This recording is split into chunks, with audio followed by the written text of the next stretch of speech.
I would just like to warn anyone that has a problem with flashing lights that some will be shown in this video and are present at the Christmas at Kew experience.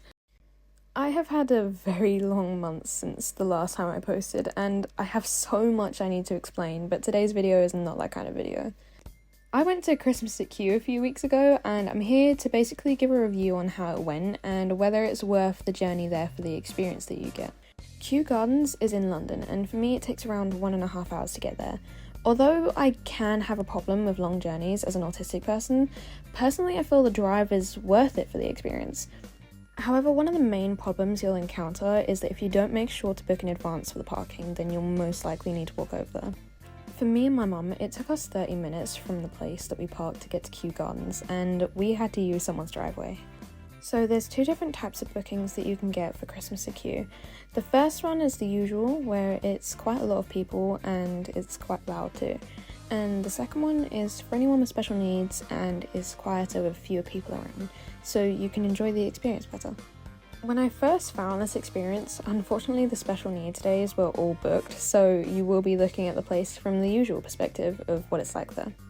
When we first got in there, we weren't sure whether we went into the right gate or not, which became true at the end of it, but it doesn't seem to matter which gate you go through since we were let in through it anyways. So we started our journey at the wrong spot, but either way it doesn't really matter as you see the same things anyway.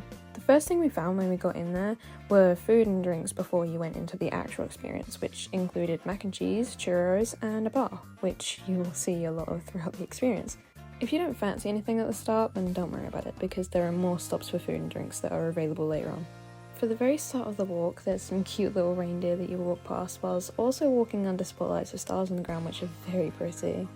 There's also various colours of spotlights on the trees to give a multicolour look to them, which I also find very appealing. As we moved on, we walked underneath these trees that had a bunch of Christmas lights on, which was very beautiful. Found a few other things on the way too, like some flashing lights weaved through some of the plants and other 2D Christmas trees. We eventually came across this cool looking statue that I personally loved, with these stunning looking flowers. This was actually one of the many stops that you had for resting and had another bar with some more food if I'm not mistaken. After that though is when it truly was a sight to see. This area was gorgeous, and I loved how the lights would slowly move up and down the trees and grass. The recording just does not live up to how beautiful this part was. At the time, from my perspective, I never actually saw the light bulbs or the cables since it was quite dark. It almost looked as if the floor was lighting up itself, and I feel this area alone is a good reason why you should come here. I stayed in this area for quite a bit because of how stunning it was to me, and I ended up finding this little spot where I could move away from the crowd and get a proper view of the display, which was perfect, especially since not many people were using it too. We moved on, and before we left, my mum also noticed these really pretty swirls that were projected under the trees behind us too, and they almost looked like something that would be in Charlie and the Chocolate Factory. We walked past these set of trees which changed colours to the music, which was fun to watch too, with some more spotlights showing different items on the ground. This next part is perfect for the little ones as they get to walk past Santa and say hello with a little fun fair for them to enjoy. Right after that there's another spot that has food with bathrooms too and has a place to sit if you can find one that's not occupied. We went straight through as we had our own food, and this is one of the parts that starts to become a bit trippy if you're not looking to the right.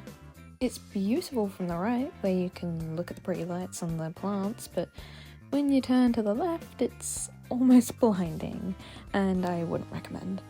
I already tried doing that.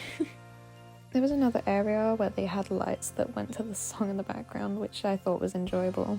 Then there's yet another place that has a bar. There's a bar at every stop, and my mum thought it was really funny that I didn't like it since I hate alcohol. And my autistic brain just thought that they were trying to make people drunk.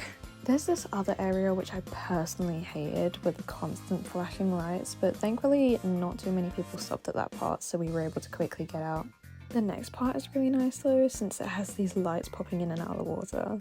There was a lot of people there watching it, but do not be fooled that there is no space for you to get a good look, because at the very end of it there is a very nice view that doesn't have a lot of people, where you can get to enjoy the pretty lights without having to look over people's heads. There's also these ribbon lights wrapped around the trees afterwards with these cute looking lights. For some reason I just love the small details that they have on some of them.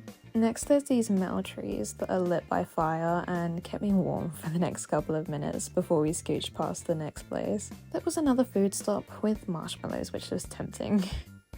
There's a rainbow road right after with a tunnel veiled in flower looking lights, which was a nice touch.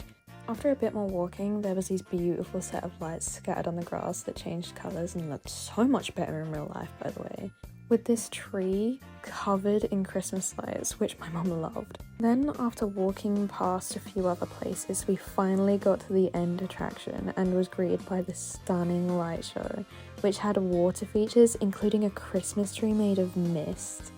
We stayed there for a while to watch the show, and after we were finally finished, there was a Christmas gift shop that you could get some cute little items from. All in all, it was a worthwhile experience for me, and I definitely recommend if you're interested. There isn't many cons I have for this experience apart from the fact that it is hard to book if you don't book when the tickets are first available. Same goes with parking. There also isn't a lot of send days for this experience either, so that is something that I personally think that they should change, as there are more and more send people getting diagnosed these days, and it would be really helpful for those people. I would love to hear your thoughts about it in the comments, and I will see you in the next video.